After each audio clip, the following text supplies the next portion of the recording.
तरी कोणतीही भाजी नव्हती, त्यामुळे मी आज ठरवलं की साधी सोपी सुटसुटीत अशी पनीरची भुर्जी करूया आपण. त्यासाठी एका कढईमध्ये मी आता तेल गरम करून घेतलेलं आहे.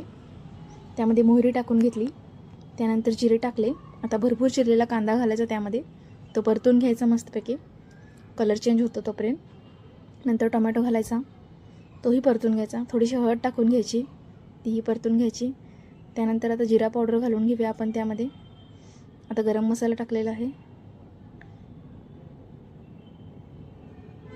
आणि पनीर मसालासुद्धा मी आता टाकलेला आहे त्यामध्ये, तोही छान परतून घ्यायचा.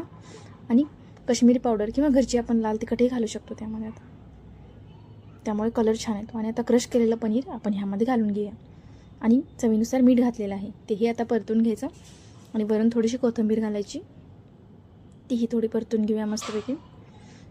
आणि एका बाउलमध्ये आता सर्व करून घेऊया. छान दिसते आपली भाजी.